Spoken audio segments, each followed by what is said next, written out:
Hello बच्चों, आप देख रहे हैं कॉमर्स विद अलका क्लास। बच्चों, मुझे उम्मीद है कि आप मेरी वीडियोस को लाइक करते होंगे और कंटिन्यू सारी वीडियो देख रहे हैं जिसमें कि हम अभी साझेदारी पढ़ रहे हैं। तो बच्चों, हमने लास्ट क्लास में पढ़ा था कि साझेदारी का समापन और फर्म का समापन होता क्या है, और मैंने आपको बताया था कि नेक्स्ट वीडियो में आप दोनों का डिफरेंस पढ़ेंगे। तो चलिए आज स्टार्ट करते हैं। साझेदारी का समापन और फर्म का समापन में अंतर, उन दोनों में क्या अंतर है। और वीडियोस को देखते देखते उसको लाइक करते रहिए और सब चैनल को सब्सक्राइब करिए। साझेदारी का समापन और फर्म का समापन, इन दोनों में क्या डिफरेंस है आपको जैसे कि पता है। कल मैंने आपको बताया था लास्ट क्लास में, साझेदारों का ठहराव का समापन होना, कि आपसे जो भी इनके एग्रीमेंट है वो खत्म हो जाना कहलाता है पार्टनरशिप का डिसोल्यूशन। पार्टनरशिप खत्म हो गई। उसी के में फर्म के व्यवसाय का बंद होना, पूरी की पूरी फर्म का बिजनेस खत्म हो जाना, वो कहलाता है फर्म का समापन, फर्म का डिसोल्यूशन हो जाना। तो ये मीनिंग आपको क्लियर होगी कि साझेदारी का समापन और फर्म का समापन क्या होता है। सेकंड, व्यवसाय का चालू होना, ये आपका आधार होगा जिसके बेस पे आप ये डिफरेंस बनाएंगे दोनों के बीच में। जैसा कि आपने त्याग अनुपात और लाभ प्राप्ति अनुपात, सेक्रीफाइसिंग रेशियो और गेनिंग रेशियो।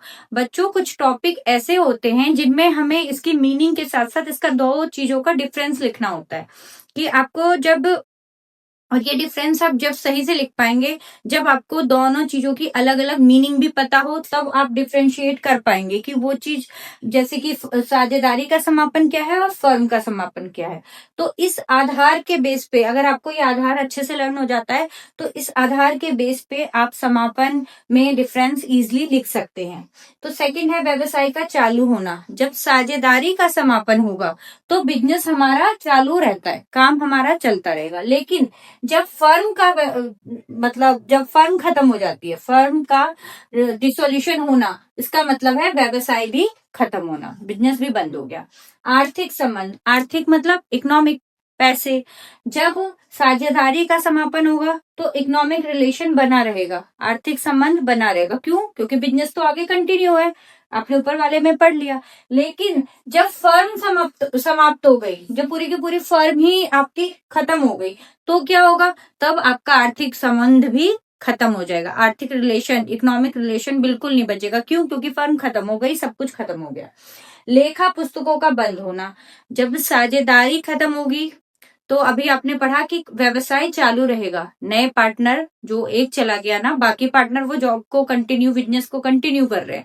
तो जो आपकी अकाउंट्स की बुक्स होंगी, जनरल, लेजर, ट्रायल, जो भी आप रखते हैं, जितनी भी बुक्स होंगी, खाता, साझेदारों के पूंजी खाते, रिवोल्यूशन अकाउंट, जो भी चीज, जो भी बुक्स आप रखते हैं, वाउचर, ये सारी चीजें कंटिन्यू चलती रहेंगी। क्यों? क्योंकि लेखा पुस्तकें बंद करना आवश्यक नहीं है। ये इसलिए नहीं है क्योंकि बिजनेस हमेशा चालू रहेगा।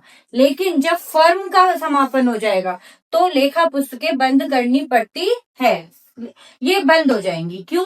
क्योंकि आपका जो साझेदारी का बिजनेस है वही खत्म हो गया। उसके बाद है प्रभाव।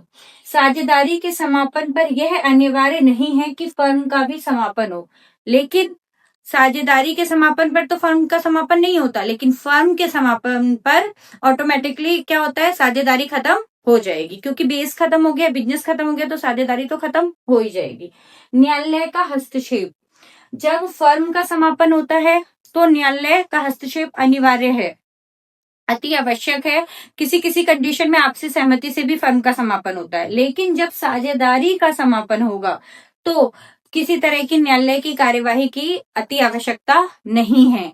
क्यों? क्योंकि आपसी समझौते से, ऐच्छिक समझौते से, ठहराव से आप अपनी पार्टनरशिप को खत्म कर सकते हैं। कि भाई कोई डिस्प्यूट हो गया तो we are not agree to, आप किसी भी काम के लिए एग्री नहीं है तो आप अपनी पार्टनरशिप खत्म कर देंगे। टाइम लिमिट कंप्लीट हो गई, जैसे आपने 3 ईयर की पार्टनरशिप कर रखी थी, टाइम लिमिट का हो गया तो आपकी पार्टनरशिप खत्म हो जाएगी। तो इसमें न्यायालय का कोई हस्तक्षेप नहीं है। लेकिन जब पूरी की पूरी फर्म खत्म होगी, सारे एसेट सेल होंगे, सारी लायबिलिटी पेड होगी, तो इन सब कंडीशन के लिए मतलब बहुत ज्यादा ऐसा होता है कि आपको एक न्यायालय से अपना वाद प्रस्तुत करना होता है न्यायालय में, और आप एक निस्तारक द्वारा अपनी फर्म को खत्म करवाते हैं, जिससे कि सारी चीजें सिस्टमेटिक सही तरीके से हो।